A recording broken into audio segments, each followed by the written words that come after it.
అందరికీ నమస్కారం. 3 అంశాలు ఇవాళ కూడా.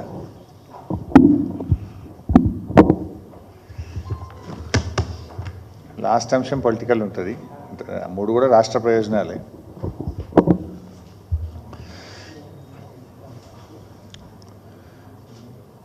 ఇన్ఫ్యాక్ట్ నాది మీతో రిక్వెస్ట్ ఏంటంటే మా ప్రెస్ మీట్ను వీలైతే మీరు సీనియర్ జర్నలిస్టులు ఉన్నారు, మీ మేనేజ్మెంట్స్ కూడా చెప్పి క్షేత్రస్థాయిలో కూడా ఒకసారి కొంచెం రిపోర్ట్ తీసుకొని ప్రజలకు పెట్టాల్సిన అవసరం కూడా ఉంది. ప్రభుత్వాన్ని కొంచెం నిద్రపోతుంది, నిద్రలేపాల్సిన అవసరం కూడా ఉంది. పరిస్థితులు చాలా దారుణంగా ఉన్నాయి. మేము చెప్పడమే కాదు, మీరు కూడా సామాజిక బాధ్యత నిర్వహిస్తుంటారు. కొంచెం నిర్వహించే విధంగా ఈ అంశాన్ని కొంచెం మీరు కూడా టేకప్ చేయాలని కూడా నా విజ్ఞప్తి. ముఖ్యంగా ఈరోజు రాష్ట్రంలో గ్రామాలు పట్టణాల్లో పారిశుద్ధ్యం అంతా కూడా నిలిచిపోయి మలేరియా, డెంగ్యూ, వైరల్ ఫీవర్స్తో ప్రజలు చాలా బాధపడుతూ ఉన్నారు. గాంధీజీ కలలు కన్న గ్రామ స్వరాజ్యాన్ని తీసుకురావడం కోసం గౌరవనీయులు మాజీ ముఖ్యమంత్రి వర్యులు కేసీఆర్ గారు పల్లె ప్రగతి, పట్టణ ప్రగతి కార్యక్రమాన్ని తెచ్చి పల్లెల్ని అద్దాల్లాగా మార్చారు. పట్టణాల్లో అద్భుతమైనటువంటి అభివృద్ధిని సాధించింది బీఆర్ఎస్ ప్రభుత్వం. గ్రామాల అభివృద్ధి దేశ అభివృద్ధికి మార్గదర్శకమని గ్రామాల్లో పరిశుభ్రత, స్వచ్ఛత లక్ష్యంగా అనేక కార్యక్రమాలను బీఆర్ఎస్ పార్టీ చేపట్టింది. పల్లె ప్రగతి, పట్టణ ప్రగతిలో భాగంగా ప్రతి సంవత్సరం కూడా 2 టైమ్స్ డ్రైవ్ చేసేవాళ్ళం. ఒకటి వర్షాకాలం ప్రారంభంలో జూన్లో స్పెషల్ డ్రైవ్ ఉండేది, తర్వాత మార్చి నెలలో ఒక డ్రైవ్ చేసేవాళ్ళం, ఫిబ్రవరి మార్చిలో ఒక డ్రైవ్ చేసేవాళ్ళం. దాంతో గ్రామాల్లో చాలా అద్భుతమైనటువంటి ప్రోగ్రెస్ వచ్చింది. ముఖ్యంగా గ్రామాల్లో మీరు చూస్తే avenue plantation, nursery, dump yard, పిచ్చి మొక్కల తొలగింపు, వైకుంఠ ధామాల నిర్మాణము, వెజ్ నాన్ వెజ్ మార్కెట్ల నిర్మాణము, ఇట్లా చాలా చక్కగా గ్రామాలను మేము మా ప్రభుత్వ హయాంలో అభివృద్ధి చేశాం. కానీ 7 నెలల కాంగ్రెస్ పాలనలో పారిశుద్ధ్యం పడకేసింది. పట్టించుకోవాల్సినటువంటి ప్రభుత్వం ఇవాళ మొద్దు నిద్రపోతూ ఉంది. 7 నెలల్లో గ్రామ పంచాయతీలకు కాంగ్రెస్ ప్రభుత్వం వచ్చిన తర్వాత 7 పైసలు కూడా విడుదల చేయలేదు. నాట్ ఈవెన్ ఏ సింగిల్ పై. ఈ ప్రభుత్వం వచ్చిన 7 నెలల్లో గ్రామ పంచాయతీలకు నయా పైసా కూడా విడుదల చేయలేదు. ఆ రోజు కేసీఆర్ గారు ప్రభుత్వం ఉన్నప్పుడు పల్లె ప్రగతి కింద టంచన్ల ఎట్లయితే ఉద్యోగస్తులకు జీతాలు పడ్డాయో ప్రతి పల్లెకు కూడా జనాభా ప్రాతిపదికన నిధులు ఇచ్చాం, పట్టణాలకు నిధులు ఇచ్చాం. ప్రతి నెల పల్లె ప్రగతి, పట్టణ ప్రగతి కింద గ్రామ పంచాయతీలకు, మున్సిపాలిటీకు బీఆర్ఎస్ ప్రభుత్వం నిధులు ఇచ్చేది. కానీ కాంగ్రెస్ ప్రభుత్వం వచ్చిన తర్వాత 7 నెలల్లో పల్లెలకు కానీ పట్టణాలకు కానీ ₹1 కూడా విడుదల చేయనటువంటి పరిస్థితి ఏర్పడ్డది. ఆ రోజు బీఆర్ఎస్ ప్రభుత్వ హయాంలో తెలంగాణ పల్లెలు దేశానికి ఆదర్శంగా నిలిచాయి. మనం ఈ దేశంలో ఎక్కడ లేని విధంగా చిన్న కుగ్రామమైనా సరే ప్రతి గ్రామ పంచాయతీకి కూడా ట్రాక్టరు, ట్యాంకరు, ట్రాలీ, వైకుంఠధామము, నర్సరీ, డంప్ యార్డు, పల్లె ప్రకృతి వనము, ఇట్లా ప్రతి గ్రామ పంచాయతీకి ఏర్పాటు చేసి దేశానికి ఆదర్శంగా తెలంగాణ పల్లెల్ని నిలిపారు కేసీఆర్ గారు. ఈరోజు ఏమైంది? స్థానిక సంస్థల కాలం, సర్పంచుల పదవి కాలం ముగిసింది. ఇప్పటికీ ఎలక్షన్లు పెట్టే పరిస్థితి లేదు. ఎల్లుండి 4వ తేదీ వాళ్ళు ఎంపీటీసీలు, ఎంపీపీలు, జెడ్పీటీసీల కాలపరిమితి కూడా, జిల్లా పరిషత్ల కాలపరిమితి ముగుస్తూ ఉంది. దానికి ఎన్నికలు పెట్టే ఆలోచనలో లేదు ప్రభుత్వం. ఇట్లా మరి వెంటనే ఎన్నికలు పెట్టాలి, గ్రామ పంచాయతీలకు, మున్సిపాలిటీలకు నిధులు విడుదల చేసి పారిశుద్ధ్య నిర్వహణను మెరుగుపరచాలని చెప్పి మేము ప్రభుత్వాన్ని డిమాండ్ చేస్తూ ఉన్నాం. ఆ రోజు బీఆర్ఎస్ ప్రభుత్వం వచ్చినాడు మొత్తం తెలంగాణ రాష్ట్రంలో కేవలం 87 ట్రాక్టర్లు మాత్రమే ఉండేవి. గ్రామాల్లో చెత్త సేకరణకు 87 ట్రాక్టర్లు మాత్రమే ఉండేవి. కానీ ఈరోజు 12,769 గ్రామాలకు 12,769 ట్రాక్టర్లను సమకూర్చి చరిత్ర సృష్టించింది బీఆర్ఎస్ ప్రభుత్వం. అసలు గ్రామ పంచాయతీలకు ఈ దేశంలో అవార్డులు ఇస్తే తెలంగాణ పల్లెలు లేకుండా అవార్డులే లేవు. గ్రామ పంచాయతీల కేంద్ర ప్రభుత్వం ప్రతి సంవత్సరం అవార్డులు డిక్లేర్ చేస్తే ఉత్తమ పల్లెలంటే తెలంగాణ పల్లెలు, ఉత్తమ మండలాలంటే తెలంగాణ మండలాలు, ఉత్తమ జిల్లాలు అంటే తెలంగాణ జిల్లాలు ఉండేవి. అట్లా 19 దీన్ దయాల్ ఉపాధ్యాయ పురస్కారాలు కానీ, సంసద్ ఆదర్శ్ గ్రామ యోజనల్లో 20 గ్రామాల్లో చూస్తే 11 గ్రామాలు తెలంగాణ పల్లెలే ఉండేవి. ఈ రకంగా ఎన్నో అద్భుతమైనటువంటి అవార్డులను తెలంగాణ సొంతం చేసుకున్నదంటే గతంలో బీఆర్ఎస్ ప్రభుత్వం చేసినటువంటి కృషి. కానీ ఇలా కాంగ్రెస్ పాలనలో గ్రామ పంచాయతీలు కూనరిల్లుతా ఉన్నాయి. అస్తవ్యస్తమైనటువంటి పాలనతో పల్లెలు కన్నీరు పెట్టే పరిస్థితి ఏర్పడ్డది. 7 నెలల్లో తిరిగి ఇలా మురికి కూపాలుగా మార్చే దిశగా పోతా ఉన్నాయి పల్లెలు. ట్రాక్టర్లు నడిపేందుకు డీజిల్కు డబ్బులు లేవు. అక్కడ పెట్రోల్ బంకుల్లో ఉద్దెర పోస్తలేరు డీజిల్. 4 నెలలు 5 నెలలు ఉద్దెర పోసి ఉద్దెర కూడా బంద్ చేసిండ్రు. పెట్రోల్ పంపులలో ఉద్దెర బంద్ చేస్తే డీజిల్కు డబ్బులు లేక ట్రాక్టర్లు మూలకు పడ్డాయి. ఇది ఇవాళ ఈ పరిస్థితి. ఈ ప్రభుత్వం ఉన్న ట్రాక్టర్లను కూడా నడిపించలేకపోతున్నారు. కొన్ని చోట్ల పాపం పంచాయతీ సెక్రటరీలు అప్పులు చేసి ట్రాక్టర్లో డీజిల్ పోయిస్తూ ఉన్నారు. నిన్న నేను నా నియోజకవర్గానికి వెళ్ళాను. నా నియోజకవర్గానికి వెళ్తే నేనేమి వేగ్గా పొలిటికల్గా మాట్లాడతలేను. స్పష్టంగా అధికారులతో మాట్లాడి క్షేత్రంలో పరిశీలన జరిపి మాట్లాడుతూ ఉన్నా. ఉదాహరణకు సిద్దిపేట జిల్లా చిన్నకోడూరు మండలం అనంతసాగర్ గ్రామం. ఈ అనంతసాగర్ గ్రామంలో పంచాయత్ సెక్రటరీగా ఒక అమ్మాయి రాజవ్వ అని పనిచేస్తూ ఉంది. పరిస్థితి ఎంత ఘోరంగా ఉందంటే ఒక చిన్న ఉదాహరణ చెప్తా. ఆ ట్రాక్టర్కి ఏమైంది, ప్రతి 3 నెలలకు రోడ్ ట్యాక్స్ కట్టాలి, 3 నెలలకు 6 నెలలకు రోడ్ ట్యాక్స్ కట్టాలి, ఇన్సూరెన్స్ కట్టాలి సంవత్సరానికి ఒకసారి. సో గ్రామ పంచాయతీలకు 7 నెలల నుంచి రూపాయి వస్తలేదు, రోడ్ ట్యాక్స్ కట్టలేదు, ఇన్సూరెన్స్లు కట్టలేదు. ఆ ట్రాక్టర్ రోడ్డు మీద పోయింది. చెత్త సేకరించుకొని పోతుంటే ఆర్టీఓ డిపార్ట్మెంట్ వాళ్ళు ట్రాక్టర్ను పట్టుకొని దీనికి రోడ్ ట్యాక్స్ కట్టలేదని సీజ్ చేసిండ్రు. అరే ఇది గ్రామ పంచాయతీ ట్రాక్టరు, గవర్నమెంట్ ట్రాక్టర్ అంటే కూడా నథింగ్ డూయింగ్, రోడ్ ట్యాక్స్ కట్టలేదని ఆర్టీఓ ఆఫీస్ వాళ్ళు సీజ్ చేసి దాన్ని పోలీస్ స్టేషన్లో పెట్టిండ్రు.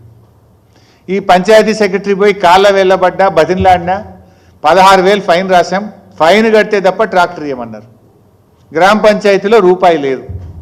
ఆ పంచాయతీ సెక్రటరీ తన జీతం డబ్బుల్లో నుంచి సొంత డబ్బులు పెట్టి 16,000 ఆర్టీఓ డిపార్ట్మెంట్కు ఫైన్ కట్టి ట్రాక్టర్ తెచ్చుకున్నది. ఇగో ఇది కాంగ్రెస్ పాలన. ఇప్పుడు ఆ పంచాయతీ సెక్రటరీ ఇప్పటికీ 30,000 రూపాయలు సొంత డబ్బులు పెట్టింది, 16,000 ట్రాక్టర్ ఫైన్ కట్టింది, బుగ్గలు పోతే కరెంటు బుగ్గలు కొనుక్కొచ్చేసింది, డీజిల్కు డబ్బులు లేకపోతే సొంత జీతం డబ్బుల్లో నుంచి డీజిల్ పోయించింది. ఇది పరిస్థితి. ఏంటమ్మా అంటే ఛార్జ్ మెమోలు ఇస్తున్నారు సార్, కేసులు పెడతామని బెదిరిస్తున్నారు సార్, అందుకోసం భయపడి మేము సొంత డబ్బులు జీతం డబ్బుల్లో నుంచి ఈరోజు మేము డీజిల్ పోయిస్తున్నాం, బుగ్గలు పోతే బుగ్గలు తెచ్చేస్తున్నాం, పైపులు పగిలితే అతికిస్తున్నాం అని మాట్లాడుతున్న పరిస్థితి. అట్లా ఒక ఊరు కాదు, పెదకోడూరు గ్రామం రాజు అని పంచాయత్ సెక్రటరీ ఉన్నాడు. ఏంది బాబు అని అడిగితే ఇప్పటికీ 70,000 రూపాయలు నా సొంత డబ్బులు గ్రామ పంచాయతీకి నేను ఖర్చు పెట్టాను, 7 నెలలుగా సఫాయి కార్మికులకు జీతాలు లేవు, వాళ్ళు ఎంత బతిన్లాడినా పని చేయట్లేదు, నెల రోజుల నుంచి గ్రామంలో చెత్త ఎత్తడం బంద్ చేసినాం, ఎక్కడి చెత్త అక్కడే పేరుకుపోయింది గ్రామాల్లో, ఏం చేయాలి సార్, 7 నెలలైంది జీతం లేక, ఇక నేను కూడా 70,000 పెట్టి దమ్ముకొచ్చిన, ఇక నాకు పెట్టే పరిస్థితి లేదు, వాళ్ళు పని చేస్తలేరు, డీజిల్కు వాళ్ళు ఉద్దర పోస్తలేరు, ట్రాక్టర్ మూలకు పడ్డది అని చెప్పిన పరిస్థితి.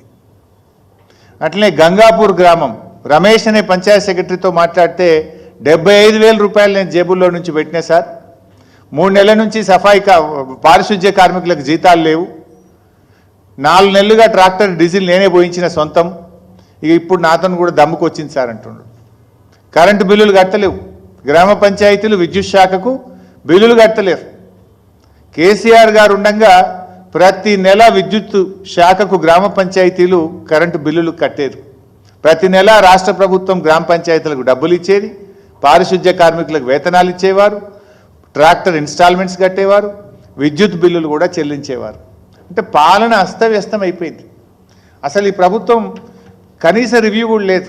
ఇట్లా నేను చెప్పుకుంటూ పోతే చాలా ఎగ్జాంపుల్స్ ఉన్నాయి, ఒకరు కాదు అనేక గ్రామాలతో నిన్న నేను రివ్యూ చేశాను. మైలారం గ్రామం విజయ్ కుమార్ పంచాయత్ సెక్రటరీ 40,000 రూపాయలు పెట్టాడు. జూన్ వరకు మేమేదో మేనేజ్ చేసినాం కానీ ఇప్పుడు మేనేజ్ చేసే పరిస్థితి లేదు సార్ అని చెప్తున్నాడు. మేడిపల్లి గ్రామంలో పారిశుధ్య కార్మికులకు 5 నెలల జీతాలు పెండింగ్ ఉన్నాయి. నెల రోజుల నుంచి చెత్త ఎత్తడం మానేసినారు వాళ్ళు. ఇట్లా పల్లెలు ఇలా వర్షాకాలం స్టార్ట్ అయింది. అట్లా కస్తూరుపల్లి 50,000 పంచాయత్ సెక్రటరీ సొంతంగా పెట్టినాడు. ఇట్లా ఏ గ్రామం తీసుకున్నా ఇదే పరిస్థితి. అన్ని ఉదాహరణలు కూడా ఉన్నాయి. అట్లా రాష్ట్రం మొత్తం కూడా పంచాయతీల్లో డబ్బులు లేక చెత్త ఎక్కడికక్కడ పేరుకుపోయింది. ఈ వర్షాకాలంలో మలేరియా, డెంగ్యూ, వైరల్ ఫీవర్స్ వస్తాయి. అసలు స్పెషల్ డ్రైవ్ చేయాలి. స్పెషల్ డ్రైవ్ కాదు కదా, ఉన్న చెత్త ఎత్తుడు బంద్ చేసిండ్రు. ఈ ప్రభుత్వం ఏమో గొప్పలు చెప్తుంది, మేము ప్రతి నెల 1వ తారీఖే జీతాలు ఇస్తున్నాం, మాది ప్రజాప్రభుత్వం. మీ ప్రజాప్రభుత్వంలో పారిశుధ్య కార్మికులకు స్థానం లేదా? మీ ప్రజాప్రభుత్వంలో పారిశుధ్య కార్మికులకు 1వ తారీఖు నాడు వేతనాలు ఇవ్వరా? 7 నెలలు జీతాలు ఇవ్వకపోతే ఆ పారిశుధ్య కార్మికుల ఇల్లు ఎట్లా గడవాలి అని నేను అడుగుతా ఉన్నా ఈ ప్రభుత్వాన్ని. రేపు పల్లెల్లో అంటురోగాలు వచ్చి ఏదైనా జరగరాంది జరిగితే దానికి ఎవరు బాధ్యత వహించాలి అని నేను ప్రభుత్వాన్ని అడుగుతా ఉన్నా. కనీసం ఇది కూడా మీకు స్పందన లేకపోతే ఎట్లా? మీరు 7 నెలల మీకు కనీసం టైం దొరకలేదా? పల్లెల పరిస్థితి రివ్యూ చేయవస్తలేదా? అధికారులు ఉన్నారు కదా. మరి గతంలో వర్షాకాలం ముందు స్పెషల్ డ్రైవ్ అయింది, ఇప్పుడు ఎందుకు చేస్తలేరు? పల్లెలు ఎట్లా నడవాలనుకుంటున్నారు మీరు? చివరికి సర్పంచులు పోయి గవర్నర్కు మొరబెట్టుకునే పరిస్థితి తెచ్చినారు. మేము పనిచేసి రూపాయి బిల్లులు రావట్లేదు, మాకు 7 నెలలు అయిపోయింది, అప్పుల పాలైనమని రాష్ట్ర గవర్నర్ గారి దగ్గరికి సర్పంచులు వెళ్ళి మొరబెట్టుకొని కళ్ళ నీళ్లు పెట్టుకునే పరిస్థితి తెచ్చారు మీరు.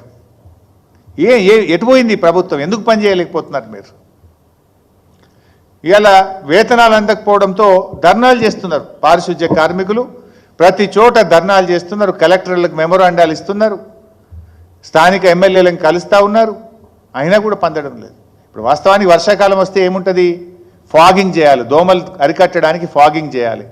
పెరిగిన గడ్డిని మీద స్ప్రే చేయడానికి గడ్డి మందు కొనుక్కొచ్చి స్ప్రే చేయాల్సి ఉంటుంది. బ్లీచింగ్ పౌడర్, కొత్త నీళ్ళు వస్తాయి కనుక బ్లీచింగ్ పౌడర్ కలపాల్సి ఉంటుంది. ఇలా గ్రామ పంచాయతీలో డబ్బులు లేక బ్లీచింగ్ పౌడర్ లేదు, ఫాగింగ్ లేదు, గడ్డి మందు లేదు, ట్రాక్టర్ల డీజిల్కు పైసలు లేవు, సఫాయి కార్మికులకు జీతాలు లేవు.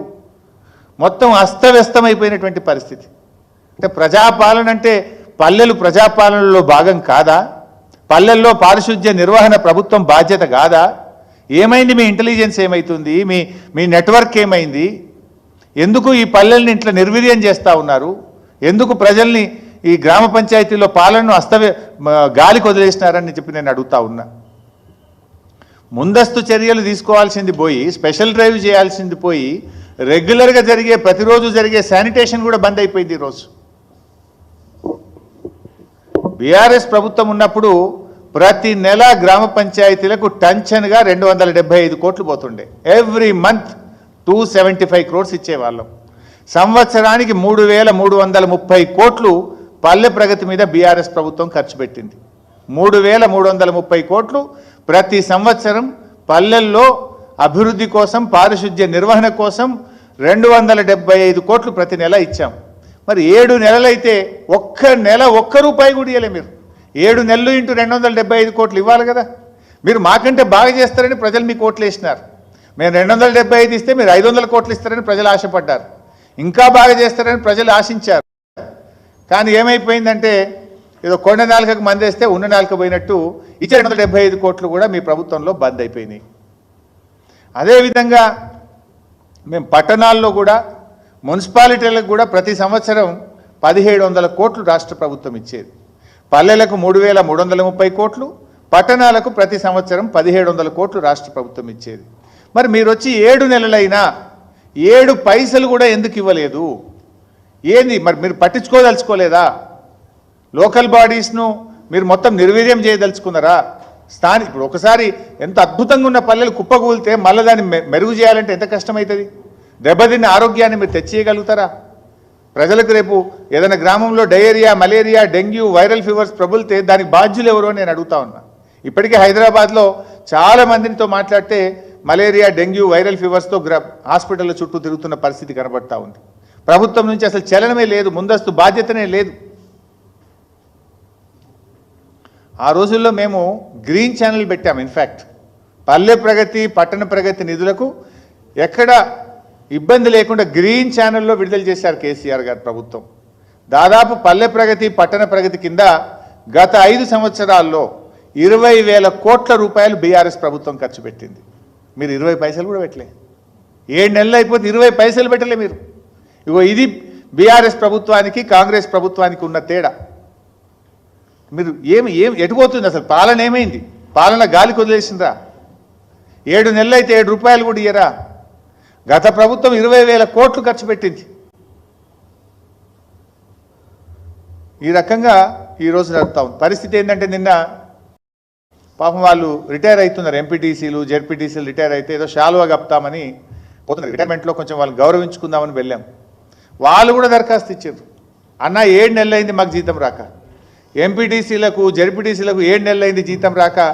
ఈ గవర్నమెంట్ మమ్మల్ని పట్టించుకుంటలేదన్న జర నిద్రలేపుండ్రి, జర అడుగుండ్రి అని చెప్పి రిటైర్మెంట్ శాలువా కప్పుతుంటే దరఖాస్తు ఇచ్చిండ్రు. మాకు జీతం రాక 7 నెలలు అయిపోయాయి. మీరేమో 1వ తారీఖు జీతాలు ఇస్తామని పడుతుంది. 71వ తారీఖు మరి తక్షణమే ఆ ఎంపీటీసీలకు జెడ్పీటీసీలకు పారిశుధ్య కార్మికులకు పెండింగ్లో ఉన్న వేతనాలు విడుదల చేయాలని బీఆర్ఎస్ పార్టీ పక్షాన మేము డిమాండ్ చేస్తూ ఉన్నాం. ఇందిరమ్మ పాలన, ప్రజాపాలన, మా రాజీవ్ గాంధీ గారే ఏదో తెచ్చిండు పంచాయతీరాజ్ సంస్కరణలు, పేరు గొప్ప ఊరు దిబ్బ. మీ పాలన ఎట్లుందంటే పంచాయతీలను నిర్వీర్యం చేస్తూ ఉన్నారు, లోకల్ బాడీలను నిర్వీర్యం చేస్తూ ఉన్నారు మీరు. మా ప్రభుత్వంలో దేశంలో ఎక్కడ లేని విధంగా కేసీఆర్ గారు స్థానిక సంస్థల్ని బలోపేతం చేయాలని అడిషనల్ కలెక్టర్ లోకల్ బాడీస్ అనే ఒక పోస్ట్ క్రియేట్ చేసినారు. ఒక ఐఏఎస్ ఆఫీసర్ను ప్రత్యేకంగా గ్రామ పంచాయతీల్లో మున్సిపాలిటీల్లో పారిశుధ్య నిర్వహణ బాగుండాలి, పల్లెలు అభివృద్ధి జరగాలి, పట్టణాలు అభివృద్ధి జరగాలని అడిషనల్ కలెక్టర్ లోకల్ బాడీ అనే పోస్టును కూడా బీఆర్ఎస్ ప్రభుత్వం పెట్టింది. అంటే ఈ రకంగా మేమేమో అద్భుతమైన కృషి బీఆర్ఎస్ ప్రభుత్వం చేస్తే మీరేమో నీరుగార్చేటువంటి ప్రయత్నం చేస్తూ ఉన్నారు. ఇప్పటికైనా కళ్ళు తెరవండి.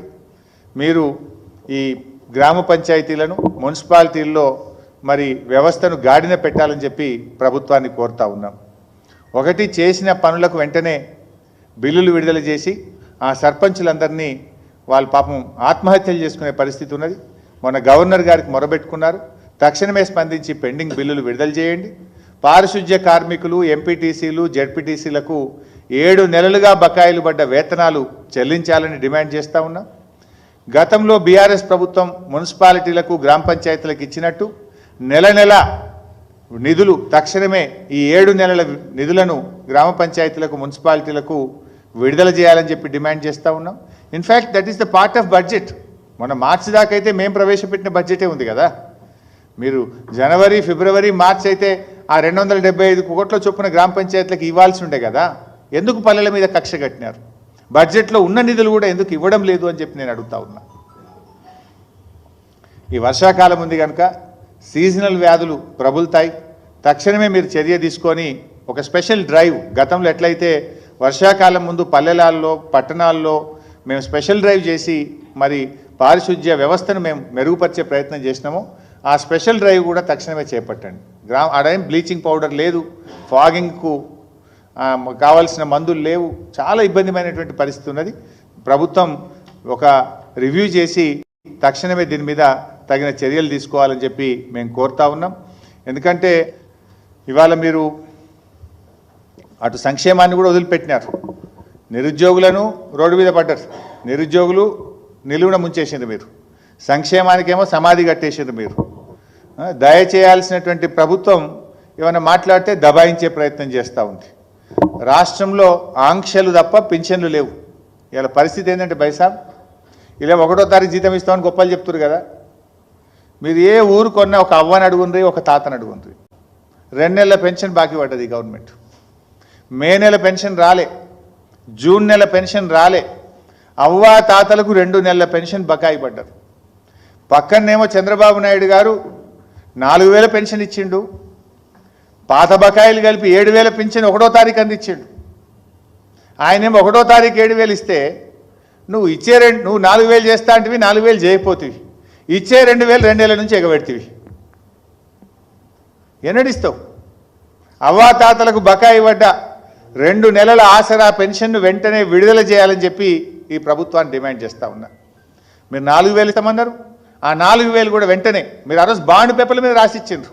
100 రోజుల్లో ఆసరా పెన్షన్ 4000 పెంచుతామన్నారు.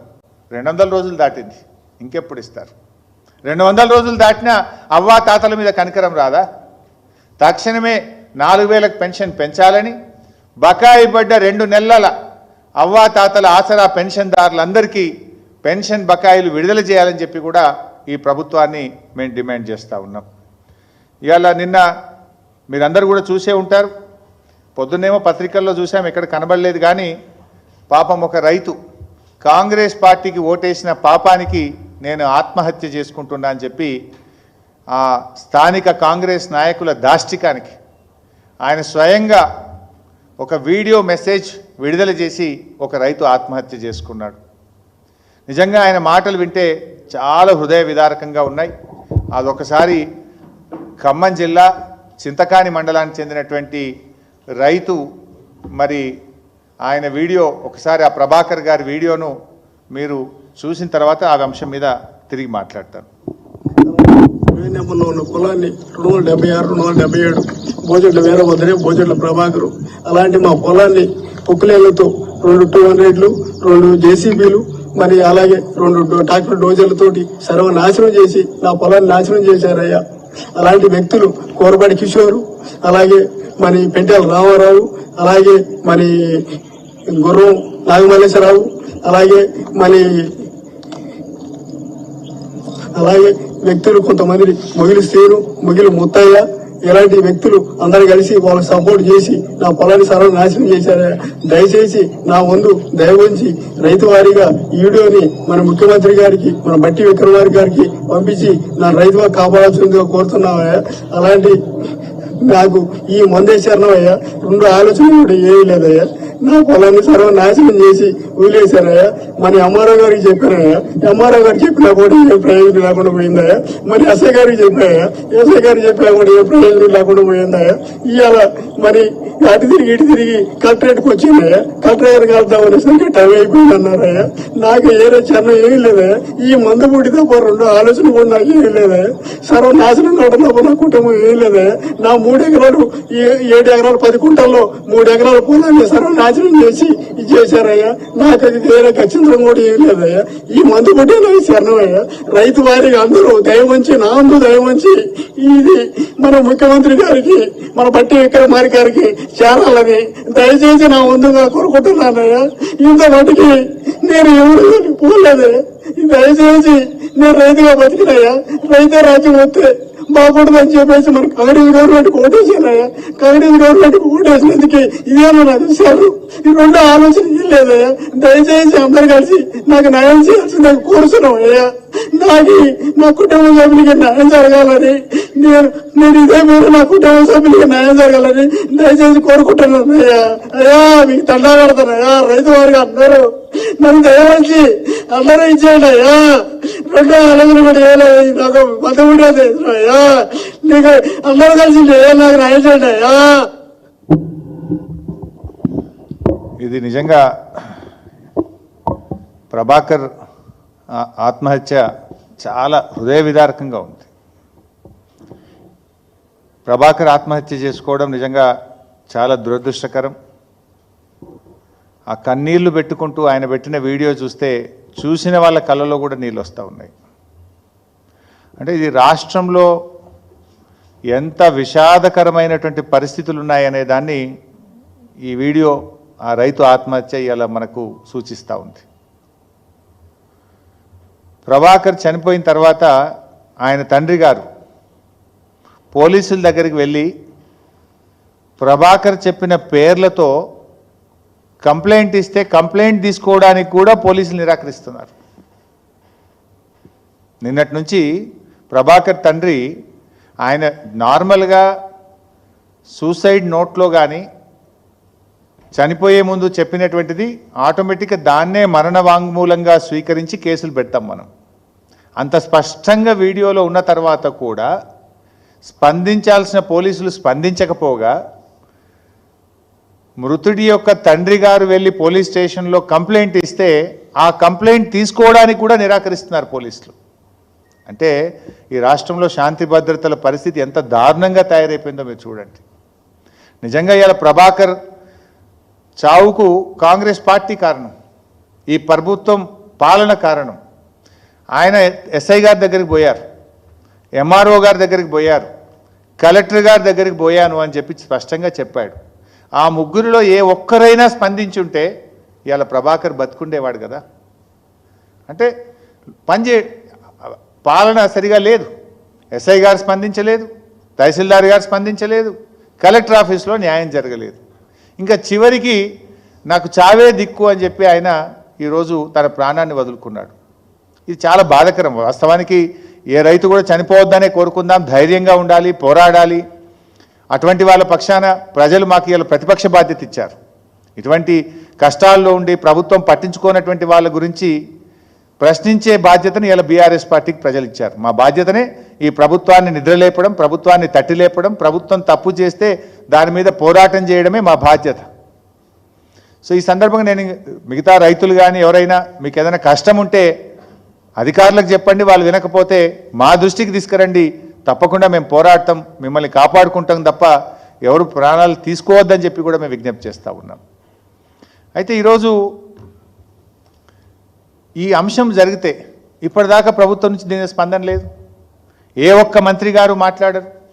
ఆయన ఎంత స్పష్టంగా చెప్పిండు, కాంగ్రెస్కు ఓటేసినందుకే ఈ బాధలు నాకు, నేను కాంగ్రెస్కు వేసిన పాపానికి ఆత్మహత్య చేసుకుంటున్నా అని చెప్పి ఆయన డయింగ్ డిక్లరేషన్లో చాలా స్పష్టంగా చనిపోయే ముందు ఆయన వీడియోలో చెప్పారు. బాధ ఏంటంటే పొద్దున మా కార్యకర్తల నుంచి ఫోన్ చేస్తున్నారు, తన చావుకు కారణమైన వాళ్ళ మీద కేసులు పెట్టకుండా ఆ వీడియో తీసిన ఆయన మీద కేసు పెట్టి లోపలిస్తారట. ఇది ప్రభుత్వ పనితీరుకు నిదర్శనం. ఇదా మీ పనితీరు? ఆ కుటుంబాన్ని పరామర్శించాల్సింది పోయి, కుటుంబాన్ని ఆదుకోవాల్సింది పోయి, ఆ కుటుంబానికి న్యాయం చేయాల్సింది పోయి, కోడిగుడ్డు మీద ఈకలు బీకినట్టు వీడియో తీసిన ఆయన మీద కేసు పెట్టమని, ఇలా కేసు రిజిస్టర్ చేస్తామని చెప్తున్నారట పోలీసు అధికారులు. తండ్రి గారు వెళ్ళి పిటిషన్ ఇస్తే కూడా తీసుకున్నటువంటి పరిస్థితుల్లో ఇలా రాష్ట్రంలో పోలీసు వ్యవస్థ పనిచేస్తూ ఉంది. Is it the way? ఆయన ముఖ్యమంత్రి గారికి డైరెక్ట్గా రేవంత్ రెడ్డి గారికి అప్పీల్ చేసినారు. నీ పేరు చెప్పారు ముఖ్యమంత్రి గారు, మీ పేరు చెబుతూ మా కుటుంబానికి న్యాయం చేయండి అని ముఖ్యమంత్రి గారికి వీడియో చేరదివేయండి, ముఖ్యమంత్రి గారికి వీడియో చేరే విధంగా చేయండి అని చెప్పి కూడా ఆయనలో అప్పీల్ ఉంది. ఇప్పుడు ఆ రైతు తరఫున మేము బీఆర్ఎస్ పార్టీ పక్షాన ముఖ్యమంత్రి గారికి చెప్తా ఉన్నాం, కనీసం రైతు ప్రాణాన్ని అయితే మీరు తెచ్చియలేరు. ఆ సంఘటనకు ఎవరైతే ఆయన పొలాన్ని దున్నేసినారో, ప్రొక్లైన్లు పెట్టి తవ్వారో, తక్షణమే వాళ్ళందరినీ కూడా అరెస్ట్ చేసి కేసులు పెట్టి ఆయన భూమి తిరిగి యథావిధిగా చేసి ఆయన భూమి ఆయనకు అందించే విధంగా ముఖ్యమంత్రి గారు చర్యలు తీసుకోవాలని, ఆ ప్రభాకర్ కుటుంబానికి 25 లక్షల రూపాయల ఎక్స్గ్రేషియా ఇవ్వాలని, ప్రభాకర్ కుటుంబంలో ఒకరికి ఉద్యోగం ఇవ్వాలని చెప్పి మేము బీఆర్ఎస్ పార్టీ పక్షాన డిమాండ్ చేస్తూ ఉన్నాం. అదేవిధంగా ఎస్ఐ గారు, ఎంఆర్ఓ గారు, కలెక్టర్ గారు ఎవరు స్పందించలేదు. వాస్తవాలు బయటకు రావాలంటే దీనిపైన ఒక ఉన్నత స్థాయి విచారణకు ఆదేశించాలని చెప్పి కూడా మేము ప్రభుత్వాన్ని డిమాండ్ చేస్తూ ఉన్నాం. ఎందుకంటే ఇట్లాంటి సంఘటనలు రాష్ట్రంలో పునరావృతం కావద్దు అంటే, అధికారులకు భయం ఉండాలంటే, ఎవరన్నా రైతు కానీ ఒక పేదవాడు ప్రభుత్వ కార్యాలయానికి వస్తే తక్షణమే స్పందించాలి. ఇలా ఎందుకు ఇక్కడ స్పందన దొరకలేదు? నిజానిజాలు బయటకు రావాలి. భవిష్యత్తులో ఇలాంటి సంఘటనలు పునరావృతం కావద్దంటే ఒక ఉన్నత స్థాయి విచారణకు దీని మీద ఆదేశించాలని చెప్పి కూడా నేను ప్రభుత్వాన్ని డిమాండ్ చేస్తూ ఉన్నా. అదేవిధంగా ఈ సంఘటనకు బాధ్యులైన వాళ్ళు ఎవరైనా, ఎంతటి వారైనా, ఏ పార్టీ వారైనా సరే నిష్పాక్షికమైన దర్యాప్తు జరపాల్సిందే. వాళ్ళందరి మీద కఠినమైనటువంటి చర్యలు తీసుకోవాలని చెప్పి కూడా మేము ప్రభుత్వాన్ని డిమాండ్ చేస్తూ ఉన్నాం. లాస్ట్ ఇష్యూ 2 అయినాయి బైసప్, కానీ మరి ఒకే రోజు ఎక్కువైతున్నాయి, కానీ అన్నీ ఇంపార్టెంటే. దయచేసి న్యాయం చేయాలని కోరుతా ఉన్నా.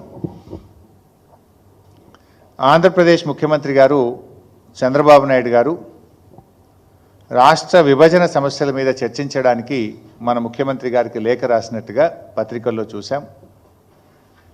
సంతోషం. ఏదైనా చర్చల ద్వారా సమస్యలు పరిష్కరించుకోవాలి. అయితే మన రాష్ట్రానికి సంబంధించిన అతి ముఖ్యమైన సమస్య, రాష్ట్రం ఏర్పడిన తొలినాళ్లలోనే 7 మండలాలను లోయర్ సీలేరు పవర్ ప్రాజెక్టును ఆ రోజు అన్యాయంగా ఆంధ్రప్రదేశ్లో కలిపారు. రాష్ట్రం ఎంతగానో నష్టపోయింది. ఆ రోజు ముఖ్యమంత్రిగా పదవీ బాధ్యతలు చేపట్టబోయే కొద్ది రోజుల ముందే, కొద్ది గంటల ముందు కేసీఆర్ గారు తీవ్రంగా దీని మీద స్పందించారు. తెలంగాణ బంద్కు పిలుపునిచ్చాం.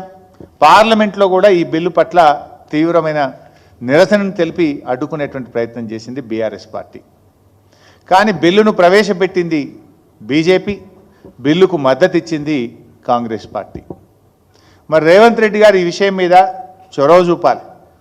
ఎందుకంటే ఈరోజు మీ గురువు గారు అనొద్దన్నాడు కదా, ఈయన సహచరుడు, సారీ, మీ సహచరుడు ఈరోజు ఆంధ్రప్రదేశ్ ముఖ్యమంత్రిగా ఉన్నారు.